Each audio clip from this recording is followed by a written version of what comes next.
sebetulnya saya nggak ada kepikiran untuk sampai ke Polda ya. Pengennya ya pengertian lah dari itu, soan kayak berkenalan sama saya, penyanyinya kan bawain lagu saya kemana-mana, tapi yang sama penciptanya nggak kenal. Nah, saya tunggu setahun 2 tahun kok masih anteng-anteng terus, tapi terus bawain lagu saya kan, nyanyi di mana. Saya juga ajuin ke Polda aja juga bukan urusan dia menyanyikan lagu saya di off air gitu, belum tuh. Ini baru pemakaian cover aja yang saya ke Polda. Padahal masih ada celah-celah untuk menuntut dia. Ya dia menyanyikan lagu saya di acara-acara tanpa izin kan. Memang harus ada izin, harus ada. Sekarang kan LMKN udah buka untuk online ya, untuk masalah pembayaran royalti dari live. Dianggap sepele gitu. Akhirnya saya cobalah kita berunding sama Pak Ilham. Coba kita bikin somasi aja, kita ke sana tempat Lesti. Kita baik-baik aja. Pertama nggak diterima juga ya. Ya. Sampai 3 kali. Saya berpikir saya niat baik nih datang ke Lesti, tapi nggak dianggap. Sampai pada penjagaannya apa itu orangnya situ nanya mau ada apa, ini ngasih somasi apa gini segala macam. Padahal dengan penjagaan yang nerima juga berarti kan tahu kan, nggak ada respon, berarti nganggap enteng sekali gitu kan. Memang saya bukan siapa-siapa gitu kan, saya cuma pemilik lagu aja. Saya hanya ke Lesti cuma minta tahu adab lah gitu kan. Lagu ini kan ada penciptanya gitu. Saya nggak mau diginiin segala macam. Cuma karena udah berulang-ulang ke rumahnya nggak dianggap. Akhirnya ya udah. Di setiap cover tidak pernah ada tulis nama pencipta. Nah di situ kerugian saya, hak ekonomi saya udah hilang. Kemana royalti saya nih jatuhnya? Gitu kan? Sampai orang-orang aja netizen aja mungkin sebagian besar pada nggak tahu lagunya yang mana sih. Karena memang tidak ada tulisan ciptaannya. Jadi dia ngerasa disepelein aja. Saya tahu sekali kalau Lesti ini orangnya Iis Dahlia, dekat sama Inul, itu kan dekat semua sama saya. Kenapa sih nggak dikasih masukan gitu?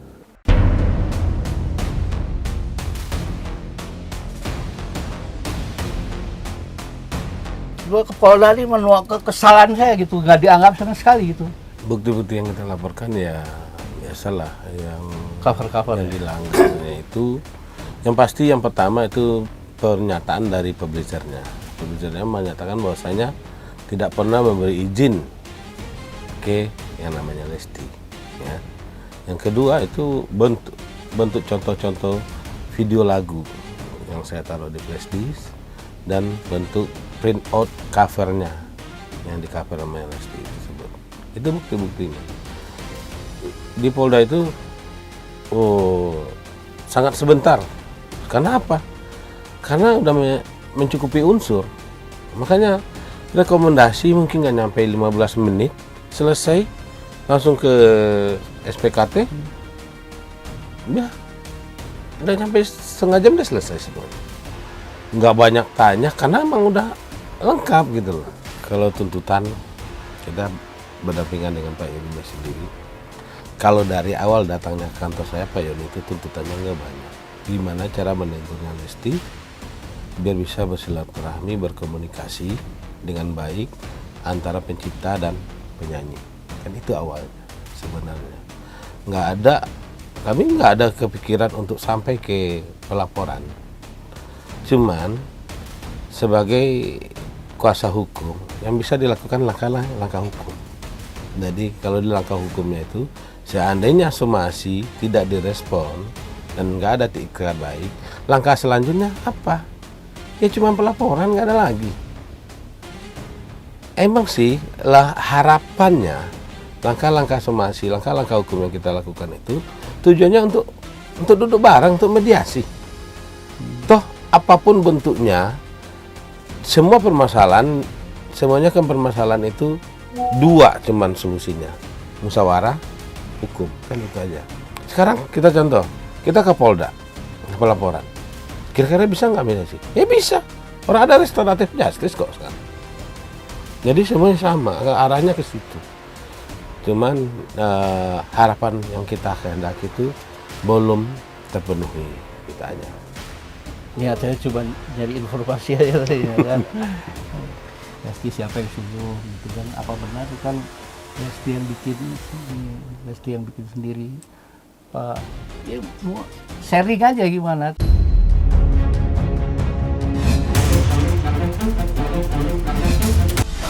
Beliau sebetulnya orang yang sangat sehat dan aktif ya. Jadi beliau punya satu penyakit, tapi kompensasinya olahraga sangat baik dan sebagainya. Namun karena satu penyakit bawaannya, kemudian beliau menderita stroke beberapa hari yang lalu. Sejak stroke tersebut kemudian dilakukan perawatan di rumah sakit. Terakhir dipindah ke satu rumah sakit di Rumah Sakit PON. Namun karena takdir juga dengan segala usaha yang sudah dilakukan, dokter menyatakan sudah tidak bisa dilakukan upaya lain medik begitu, sehingga keluarga memutuskan untuk melepas beliau ke miliknya. Dan doakan Pak Ibrahim ya, perjalanan menghadap sang kali lancar dan juga di tempat yang sebaik-baiknya bagi beliau.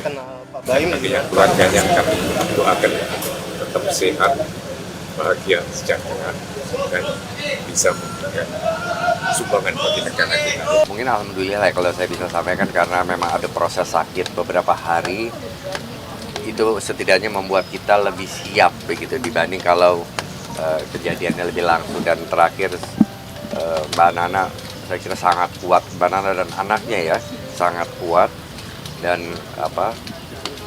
ini kan keputusan yang harus diambil adalah apakah mau melanjutkan penggunaan alat atau tidak.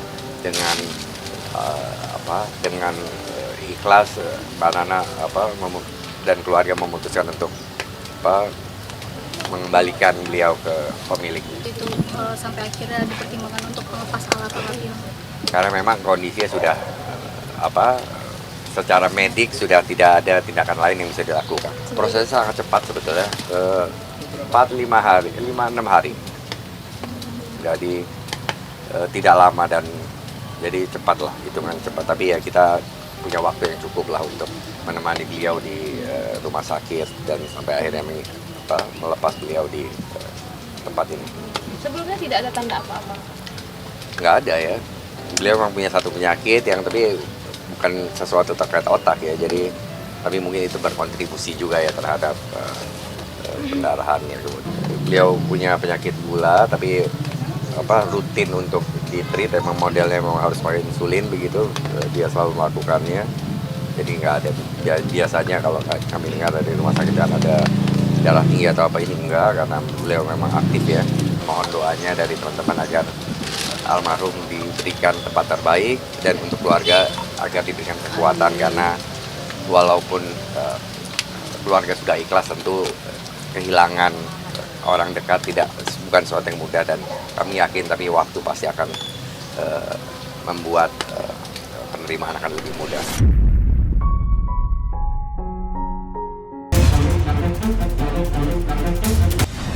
Teruntuk buat mbak-mbak baju hijau. Hai mbak. Aduh mbak, berhasil viral ya. Emang begitu mbak, kalau nyenggol Lesti pasti viral, karena sudah teruji Lesti itu terviral, terkeren, terkaya, terhits, artis yang paling oke. Mbak nanti udah viral, mbak dapat juga tuh ya kan. Mbak tahu nggak lagu, mbak coba cek deh di YouTube, lagu yang dibawain oleh Lesti itu mengcovernya dan ditayangin di YouTube itu ditayangi oleh orang lain. Waktu itu Lesti itu nyanyi, kalau nggak salah di 2017-2018 dia nyanyi tuh di Subang. Ya, di Subang dia itu menyebut loh, ini lagu dibawakan oleh, dengerin ya, dengerin mbak. Tuh, ini lagu yang dibawakan oleh Mama Iis Dahlia, dengan sopannya ngomong loh. Harusnya, coba, nih aku tanya ya, coba penyanyi-penyanyi yang ngetop sekelas Lesti, bukan sekolah nenek uyut pica-pica ya, enggak, sekelas Lesti, coba penyanyi yang ngetop sekelas Agnes atau sekelas Lesti tidak membawakan lagu mereka. berarti lagu mereka nggak sesuatu kan? Harusnya kan bersyukur kan? Ini logika. Karena aku juga ada di dunia nyanyi dulu. Pencipta lagu, kalau dinyanyiin lagu senengnya minta ampun. Kok sekarang aneh gitu loh. Inilah bentuk laporan yang kami dan sudah diterima di Polda, pasal 113 junto pasal 9 Undang-Undang Hak Cipta. Ancaman hukumannya 10 tahun penjara. 10 tahun penjara dan denda 4M. Kasian lah ini pencipta lagu Pak Yoni udah tua gitu loh ya kan. Nyiptain lagu kan juga nggak semudah itu kan, seperti itu. Lagi pula kan karya orang kan juga harus dihargai kan gitu. Lesti itu kan saya lihat di YouTube tuh nyanyiin lagu itu tuh sudah bertahun-tahun, dari tahun 2018. Masa sih nggak mau kenalan sama penciptanya? Sowan lah, paling nggak datang dong ke rumahnya.